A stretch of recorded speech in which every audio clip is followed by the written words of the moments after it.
are part of ISIS. That is not what's going on at all. That's like saying all people who listen to hip hop are drug dealers, or all people who listen to soul are hippies. You can't judge an entire race or group or party by one thought. Like, I grew up in a Democratic household, but I can tell you that not all Democrats hate gays or whatever. And I can tell you that not all Democrats hate Republicans. It's just, I hate stereotypes like that. And I hate when people try to classify large groups by one thing that just so happens to be popular among that group of people. Like, yes, a lot of people in the world like fried chicken. Yes, a lot of black people like fried chicken. Not all black people like fried chicken, and I wish people would get that through their heads. Well, Lana, when you see people thinking in terms of animosity toward these various groups, we've got about 2 minutes in this segment. When you see people thinking about the animosity toward various groups, to put it within the African-American context, and you think in terms of slavery, the Civil War, and then the 13th, 14th, and 15th Amendment, are you contending, or are you saying that all of these groups, no matter what group they might, what religion they might belong to, have the same constitutional and civil rights liberties? Is that what we're saying here? Everybody deserves a chance at life. Everybody deserves a chance to be able to walk through TSA without being double-checked just because of the traditional dress that they're wearing. Everyone deserves a chance to be able to walk freely down the street without being called ISIS. Every black woman deserves the right to walk down the street without being called I don't know if I can say that on TV. No, but I'm not going to. And every white person deserves not to be able to be labeled as, every white Southern person deserves not to be able to be called KKK or say some stupid stereotype like they date their cousins or something. Because, I mean, sure, that may have happened in the South, but you can't classify a whole group of people by that one thing. And that's my biggest issue. And I wish that there were more groups that were fighting for the rights of the minorities that people kind of sweep under the rug. Like, for instance, for black people, they have the NAACP, which is the National Association for the Advancement of Colored People. And they fight for our rights, but how many groups do you see? And there are plenty black rights groups like the Black Panthers and the NAACP, et cetera, et cetera. But how many Islamic groups do you see that fight for the rights of Islam? Okay, so what we will do, we'll take this second commercial break, and we'll be back with our audience following this very, very short commercial break.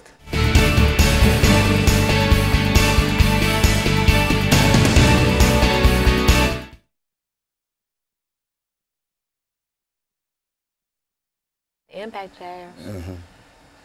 In my own your world. Like I told you about the airport incident. That's crazy.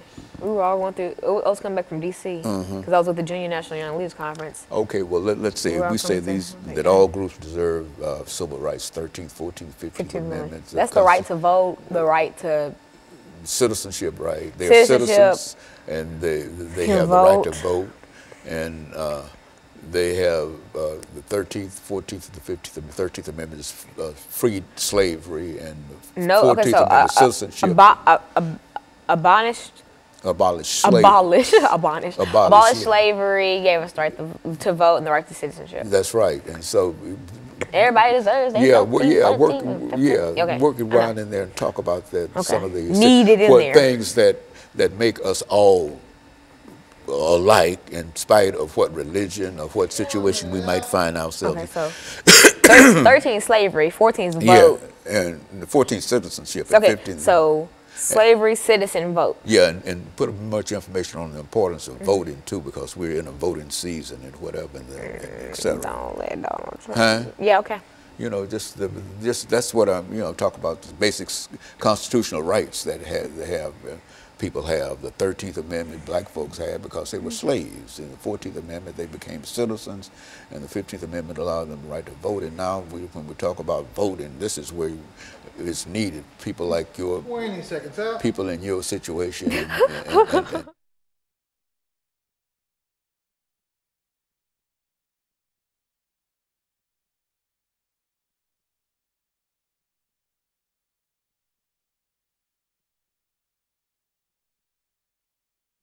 Thank you, and welcome back to the final segment of the show for today. We're talking to Alana McLaughlin, and she's giving us some information in reference to anti-Islamic sentiment in the United States of America. Now, Alana, you've covered quite a bit of information during the first and second segment. Let's give you the opportunity during the final segment to deal with some of the other aspects of this anti-Islamic sentiment. All right, and so if you're just tuning in the second segment, I talked about one personal experience that I saw Sentiment, oh my God, sentiment going on towards a man who was carrying a Quran. He had on a traditional dress from some country. I'm not quite sure because I haven't really taken any cultural classes. But he wasn't American. He was carrying a Quran, so I'm going to make an inference that the man was a Muslim. And so we were kind of okay, I was in Washington, D.C., so I was at John F. Kennedy Airport, and I was trying to go to Nashville. And so I was going through TSA, and he was behind me. And so I got all my stuff packed. I put it in the little cubbies. They put it through. I got my stuff back. It was over with. And I was waiting on the chaperones that I was with to accompany me onto the flight and all that. So I kind of sat down, and I was observing what else was going on at the airport. And I saw TSA kind of giving the man who was behind me a hard time. Like, for instance, what they would do, like, this is his Quran. They would open it and just, like, kind of manhandle it, trying to see if there was anything in there, and they were shaking it. Like, it was, and it didn't look in too great a condition, so it looked like it could have snapped like that. And it was just, they were doing so much extra, and that really just made my blood boil, because at that time there wasn't anything I can do, because I couldn't go up there, because once you go through TSA, I couldn't go straight, because as he was coming through it, I couldn't go through that line, and everything was too busy, so I couldn't really do anything about it except, tell the chaperones I was with, and even they expressed their own disgust about it. And that just really made me think, wow, like that's something that happens so often, but it's never reported on websites, etc. But let that have been any other race getting racially profiled, I promise you it would have been everywhere. If that was me, and they were double checking my stuff and asking me stupid stuff like, do I live in Chicago, or do I have a father, and stupid stereotypical things like that, trust me, it would have been on News Channel 5 like that, or on Fox 17. So you find that this is quite prevalent. It's quite prevalent in terms of the denial in a real sense of people's constitutional rights. It is. Citizenship rights and whatnot. Is that what you're saying here? It is, and that's why I feel like there are certain political candidates who do not encourage equality. I'm not going to go into name dropping or anything, but there are certain candidates that do not support equality. And I feel like, okay, right now, the two top candidates are Donald Trump and Hillary Clinton, and that's just, you just really can't fight that. And I feel like, since I'm not old enough to vote, I'm just watching this unfold, and I'm not making any certain choice because my opinion wouldn't really be taken for anything because I can't vote. But I'm watching this unfold, and I'm listening to both of their speeches and all the things that they promised to do with America. And I'm just sitting here thinking like, wow, one of these candidates really wants an America that's built around him and people who are like him, that 1%. And I don't feel like you could really be a president if you don't think about other people, because running a country, you have to put others before yourself. You have millions of people who are looking up to you, who are abiding by your rules, and if you exclude them from some of the things, A, that's not right, and B, that's dangerous. Lana, in your category, in your age group, I know you're not old enough to vote yet, but do you find that there's any kind of sentiment in reference to what is going on from a social level, from a religious level, among the people that you meet every day? I mean, is there any recognition? I see so many sentiment, not even just Islamic. I see so much sentiment towards me going to school from my peers, because I was blessed with a brain, and I've put my brain to use. So I'm in a lot of extracurricular activities that are academic based. So I've been called things like, I've been told things like, I don't want to be black because all I do is hang around white kids, and I'm so white and things like that. But the last time I checked, I don't look that white. So you think that in a real sense that there's quite a bit of really racism in a real sense among people of your age, and what are you doing to try to change that in order to make the world that we live in a better world? What are you doing, and what do you find that some of your peers can do? You know, first of all, what I personally do is I don't feed into it.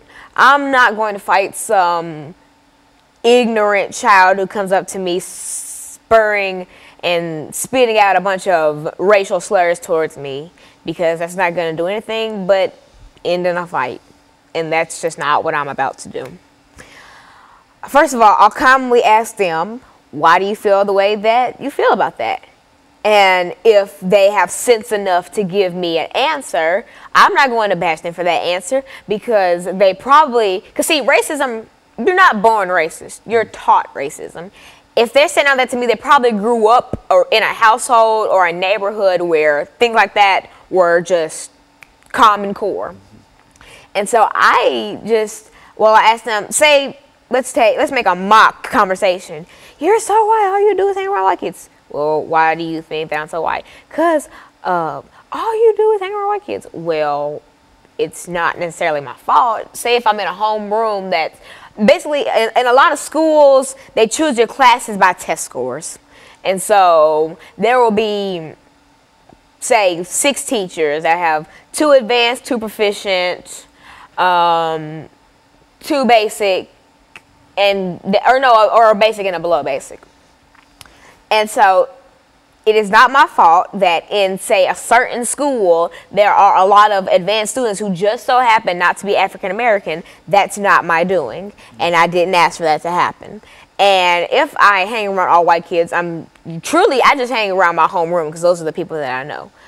And if if the majority of them happen to be white or German or Irish or just non-African American, then that explains why I have so many friends who are not African American, because that's not who I'm in class with. I have plenty of African American friends.